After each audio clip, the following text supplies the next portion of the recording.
전도서는 어찌 보면은 좀 어려운 책이죠. 전도서는 지혜서입니다. 지혜서. 근데 전도서를 다 읽어 보셨죠? 근데 손이 잘 가지는 않죠. 왜냐하면 어렵습니다. 이게 왜 읽고 있어야 되는 건지, 교훈을 주는 것도 아니고, 뭐 도움이 내가 삶에 어떻게 적용해야 될지 잘 모르죠. 전도서를 읽다 보면요. 근데 전도서는 우리에게 굉장한 중요한 메시지를 주고 있습니다. 그 지혜서에 말씀드렸듯이 지혜서에 포함되는데요.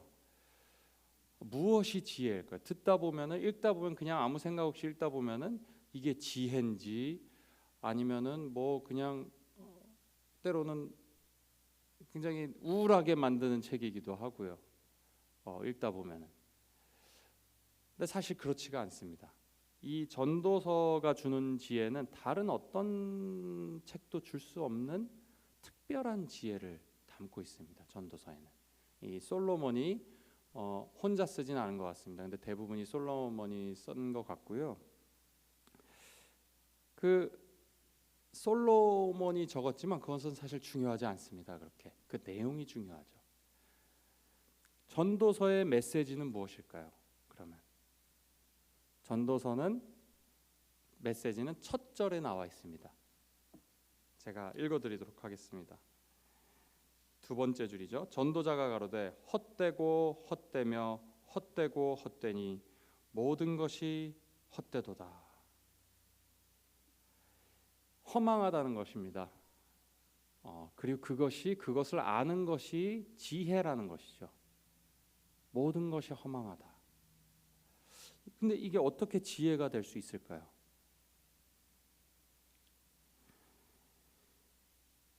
전도서는 총 12장입니다. 12장인데요. 처음부터 끝까지 읽어보시면은 대부분의 비슷한 얘기를 반복하는 것 같이 보여요. 반복입니다. 반복. 우선 제가 하나하나 천천히 설명해 보도록 하겠습니다. 제 어린아이가 제가 어릴 때를 얘기하는 게 좋겠습니다. 여러 가지 얘기가 제가 있는데 그 중에 다 할 수는 없으니 제가 어릴 때 저희 아버지한테 질문을 했어요. 한 초등학생 정도 됐던 것 같습니다. 그때는 이제 우주에 가서 사는 게 이제 한창 굉장히 막 꿈이고 언젠간 그렇게 될 수 있겠지 환상인 시대였던 것 같아요. 근데 제가 그러면은 왜 지금 빨리 열심히 준비해서 다 같이 저 outer space죠? 우주에 가서 사는 걸 같이 하면은 안 돼요? 그랬더니 아버지는 굉장히 현실적인 얘기를 하시는 거죠. 돈이 많이 든다. 돈이 많이 들고 그럼 기술을 갈 수는 있냐? 갈 수는 있는데 돈이 많이 든다. 저는 그게 이해가 안 됐어요. 아니 모두가 인류가 하고 싶은 게 하나가 있으면 사람이 얼마나 많은데 서로 무료로 그냥 일하면 되지 않냐? 못하러 돈이 필요하냐? 다 같이 한 마음으로 모아서 우리 열심히 하면 이룰 수 있지 않냐라는 생각이 있었어요. 어떻게 보면은 나이브한 생각이죠. 정말 그럴 수 있는 사람이 지금도 여전히 불가능한 건 아닙니다. 하지만 세상이 그렇게 돌아가지 않는다는 것이죠. 이 세상이 그렇게 돌아가지 않는다는 게 이 전도서의 메시지입니다, 여러분. 세상이 우리 생각대로 돌아가지 않는다. 열심히 한다고 무조건 행복한 삶을 사는 것도 아니고, 그렇다고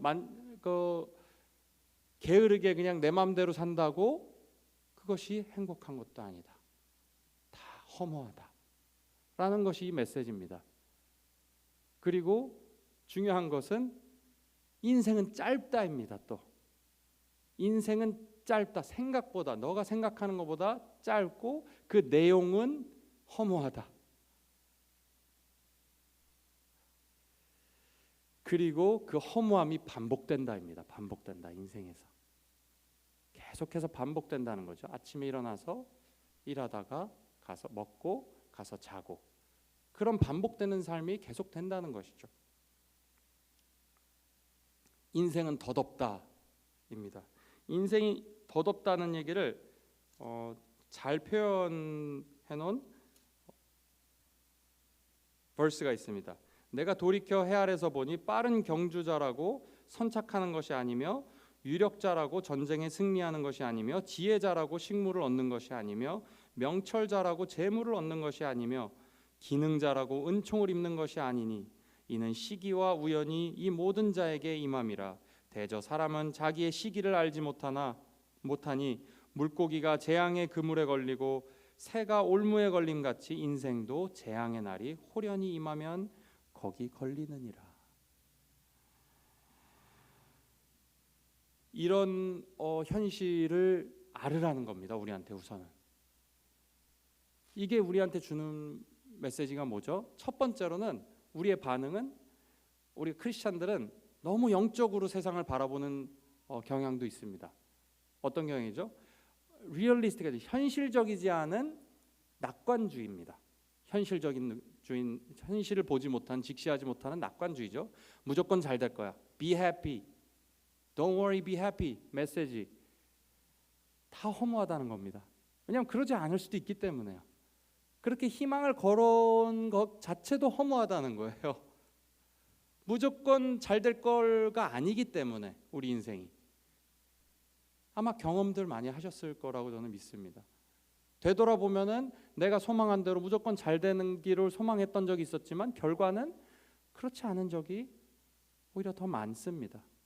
그럼 반대는 무엇이죠? 그렇다고 세상이 망한 것처럼 무조건 절망적인 비관적으로 보는 입장입니다. 인생은 다 그런 거야. 어차피 소망은 없어. 이러다 죽는 거야. 그러니까 내가 즐기는 대로 즐기는. 어차피 죽으면 끝나. 그래서 life is short. Enjoy your life. 예전에 애슐리 메디슨이라는 아주 이 불륜을 조장하는, 아시는 분이 있는지 모르겠어요. 불륜을 조장하는, 불륜을 그 웹사이트에서 만들어서 서로 싱글끼리 만나게 해준 곳이 아니라 이미 기혼자들을 인바이트해서 서로 만나게 해주는 그런 아주 세상적인 웹사이트, 그 컴퍼니가 있었습니다. 그래서 런던에서 한때 화제가 됐었어요.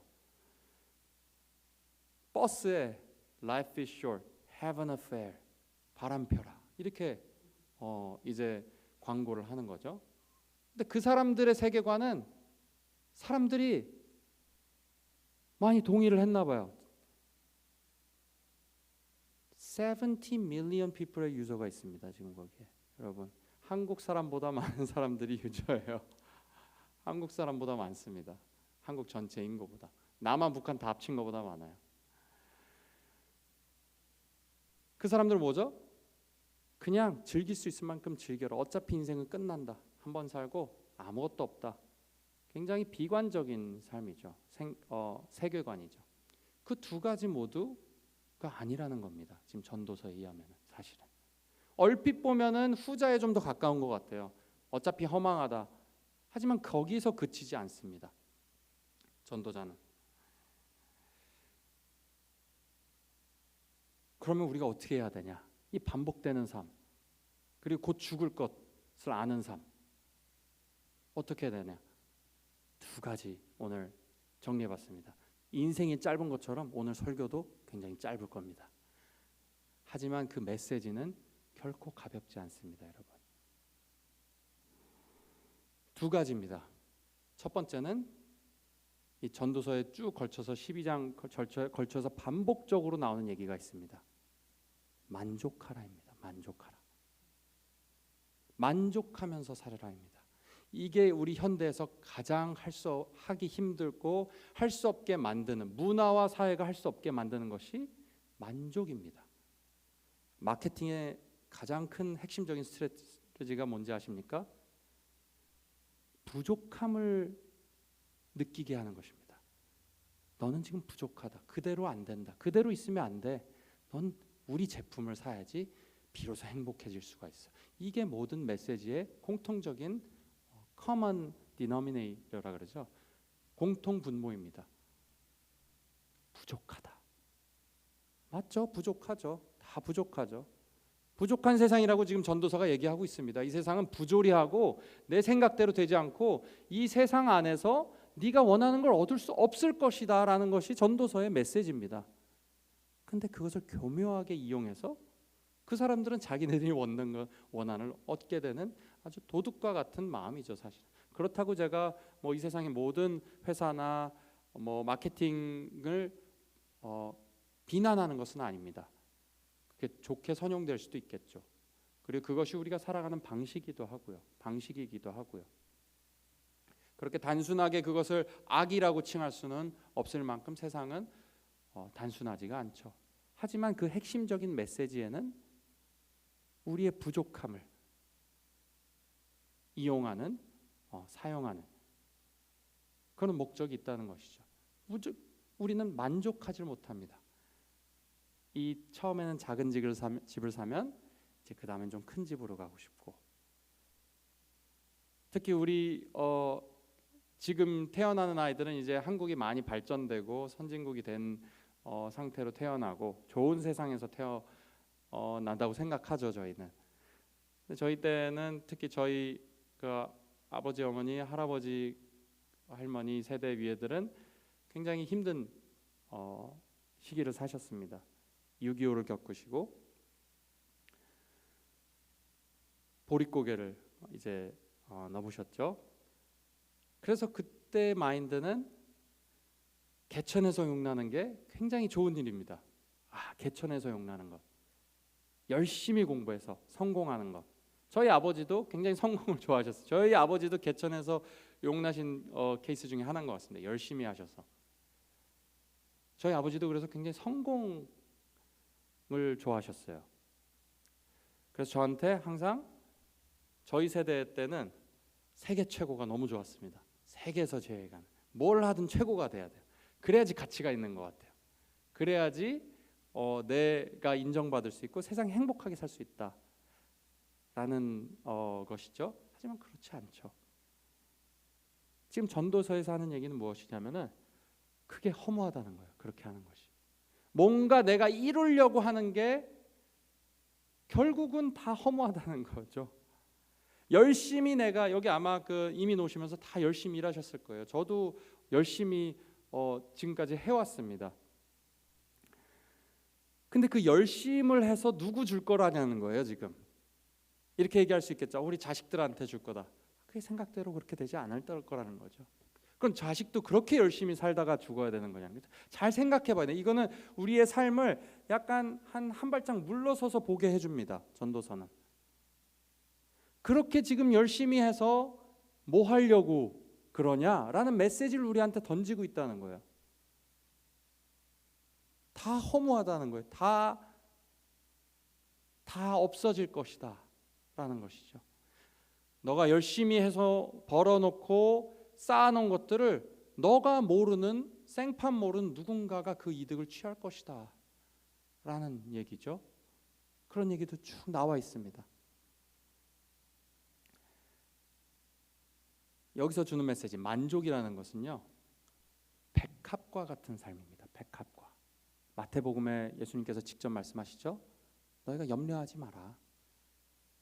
솔로몬이 누린 그 엄청난 어마어마한 영광이, 솔로몬이 저희 2장에 보시면은 자기가 어떻게 영광을 누렸는지 쫙 설명을 해요. 자기 하고 싶은 거 다 해봤다. 그 어마어마한 영광이 그 흔하디 흔한 들에 핀 백합화 엄청 많습니다. 아무도 보지 않죠. 그것을 주목하지 않습니다. 그 영광보다도 못했다는 것입니다. 이게 과장일까요? 과장이 아닙니다. 하나님의 퍼스펙티브죠. 하나님이 보시는 삶의 모습입니다. 이 땅에서의 삶의 모습. 우리는 영광은 뭔가 세상에 변화를 일으켜야 돼요. 내가 주목받아야 돼요. 뭔가 하나 해야 돼요. 내가 뭔가 자식에게 뭔가 전해주고, 큰 걸 하나 전해주고, 내가 떵떵거리며 사는 것, 누군가가 봤을 때 저 사람 성공했다라는 메시지를 듣고 싶은 것, 그런 시선을 받고 싶은 것, 세상에 변화를 일으키고 싶은 것, 각자마다 다른 방식으로의 큰 꿈이 있습니다. 우리는 그게 다 허무하다는 것이죠. 그러지 말라는 것입니다. 오히려 만족하면서 살아라.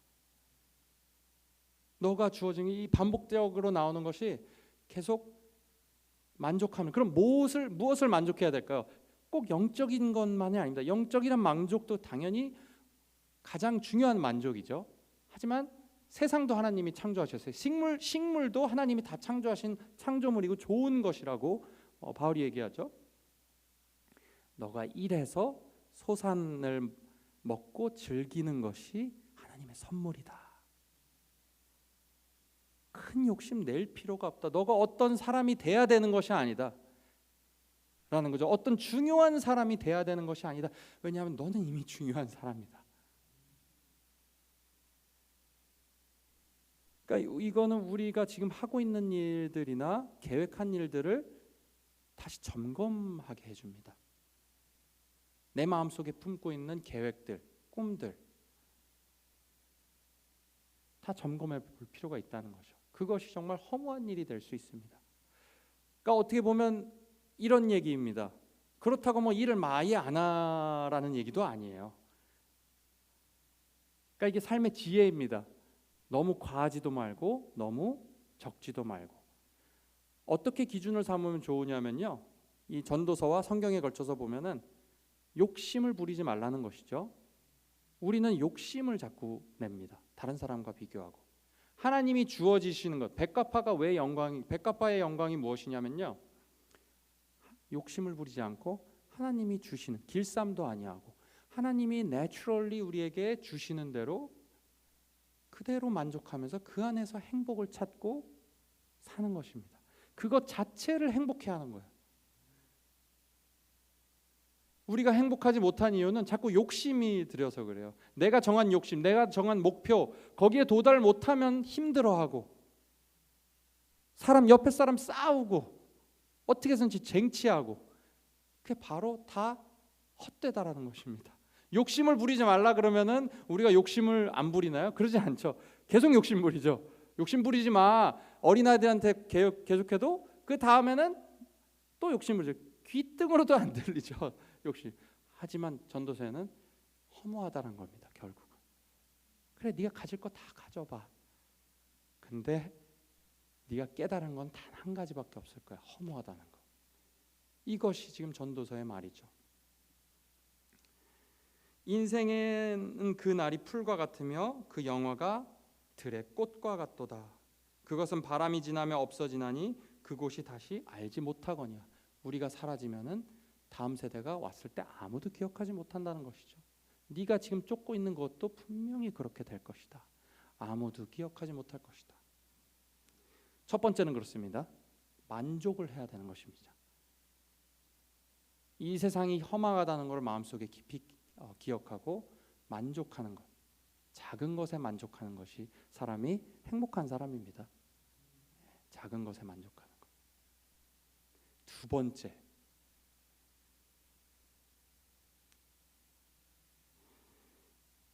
번째가 굉장히 중요합니다, 여러분. 두 번째는 보이지 않는 나라입니다. 우리가 왜 방금 말씀하셨던 것이 자꾸 왜 큰 거를 원할까요? 뭔가 엄청난 변화와 영광을 왜 원할까요? 하나님이 그 마음을 하나님이 우리에게 넣어주셨기 때문이라고 오늘 돼 있습니다. 영원을 사모하는 마음을 우리 심령에 심어주셨다는 것이죠. C.S. 루이스도 얘기했어요. 내가 이 세상에 만족하지 못하는 이유, 이 세상에 어떤 것도 나에게 만족을 주지 못하는 이유는 우리가 이 세상을 위해서 지어지지 않았기 때문이다 라는 얘기를 했습니다.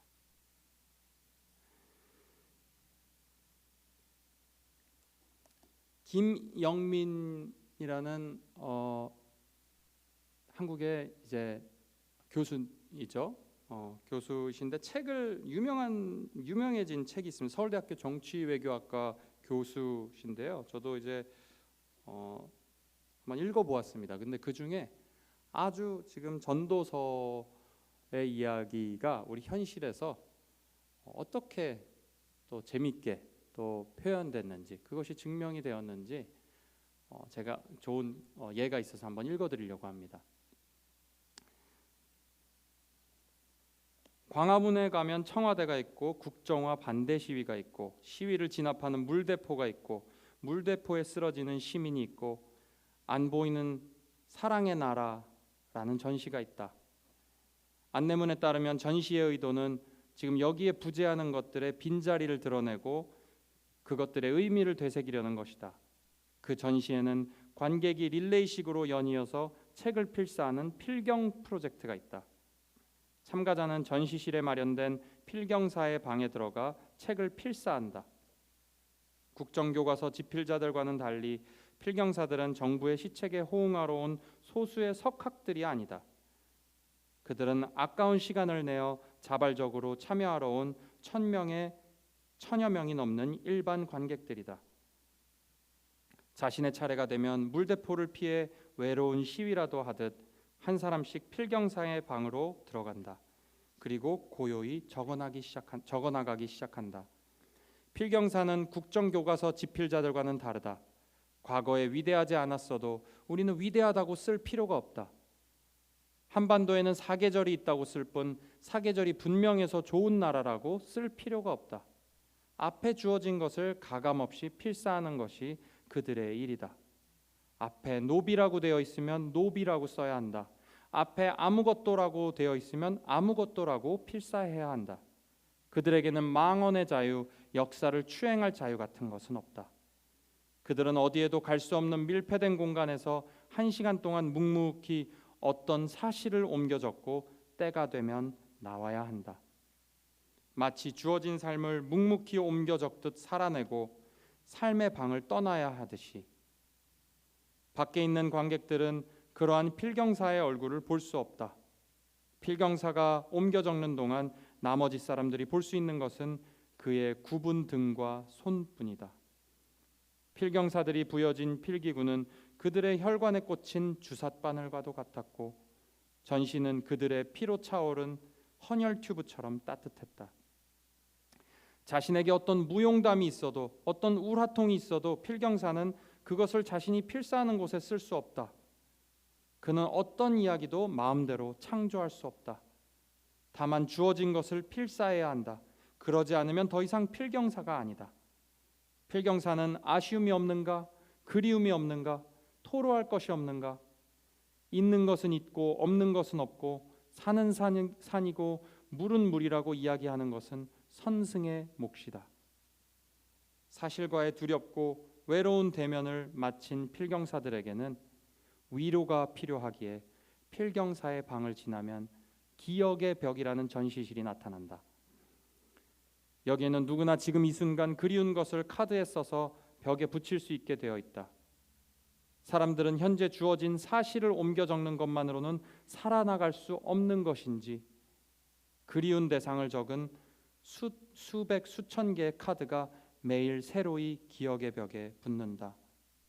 엄마가 그리운 사람은 엄마라고 썼고 회사원은 취업 전에 휴식이라고 썼고 50견이 온 사람은 청춘이라고 썼고 배가 고픈 사람은 고기라고 썼고 대머리는 머리카락이라고 썼고 목욕탕 사장님은 때라고 썼다.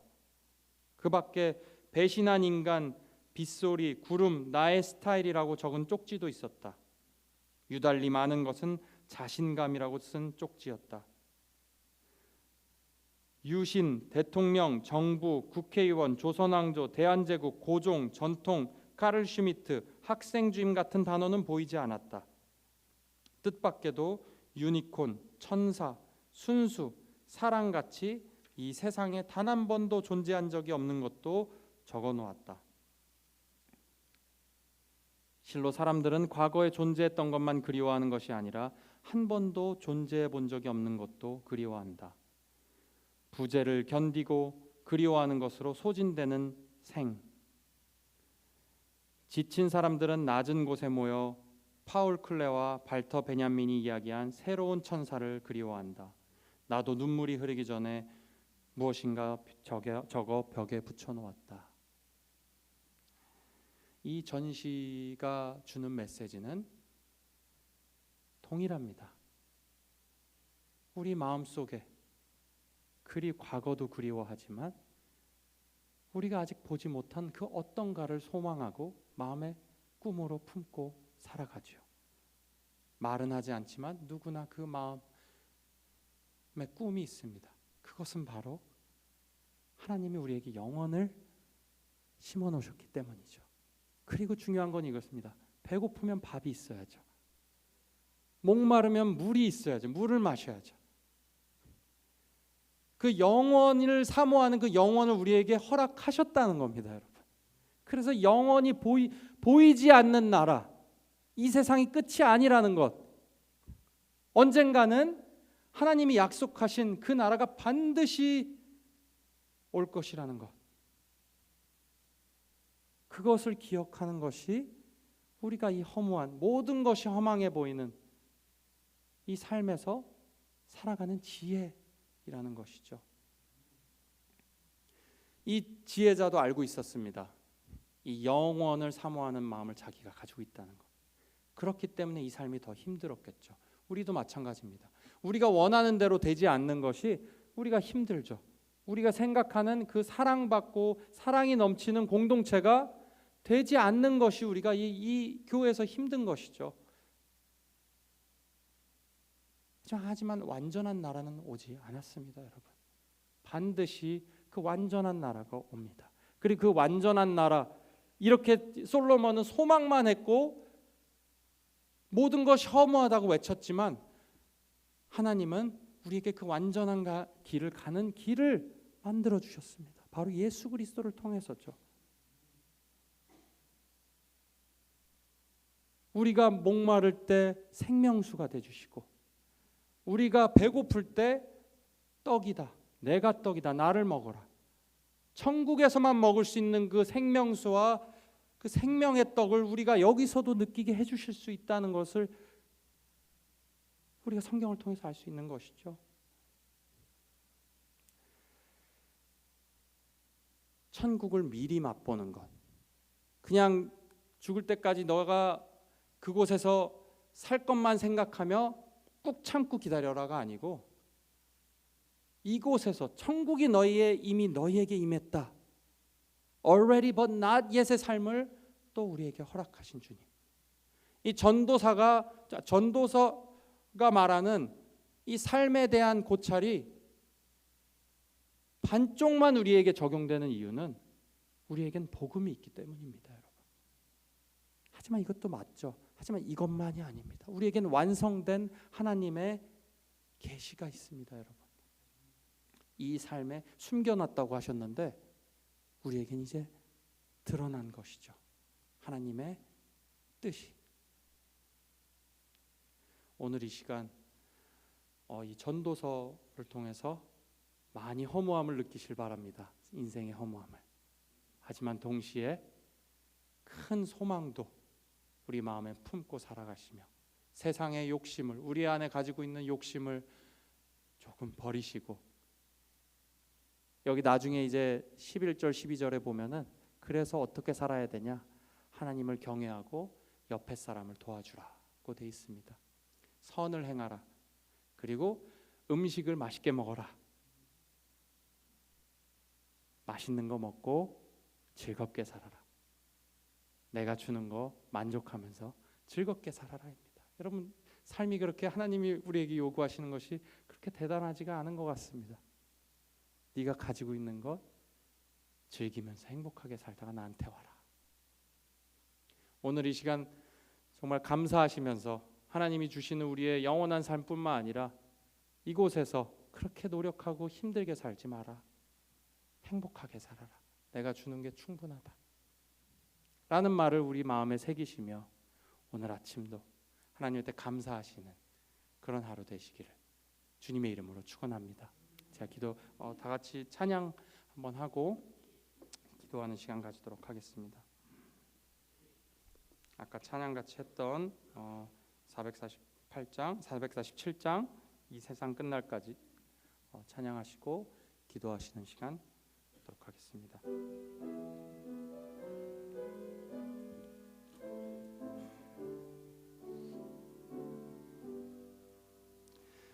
이 세상 끝날까지 주 보험경을 달리니 내 친구 되신 주여 늘 함께 하소서. 주 나와 함께 하면 전쟁도 겁없고 주 나를 인도하면 늘 안심하리라.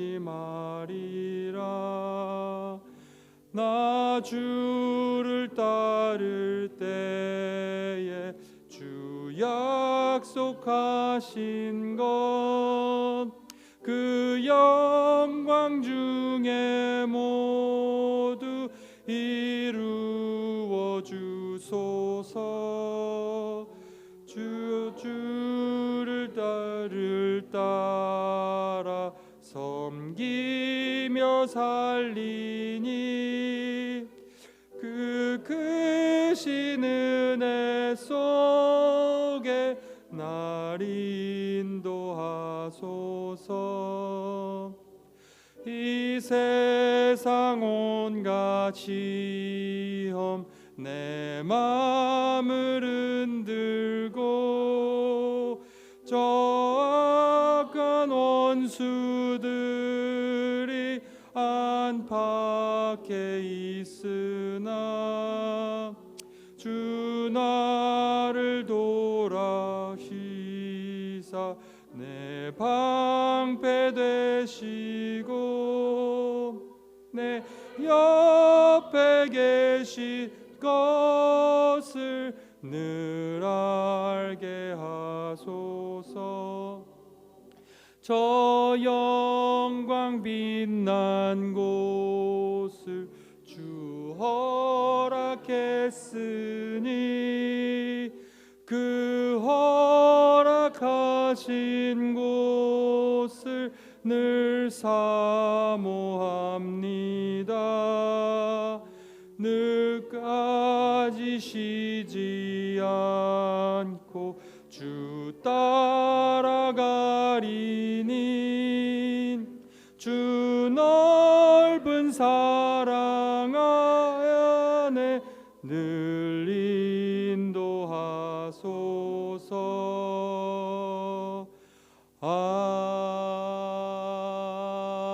아멘. 주님 아버지,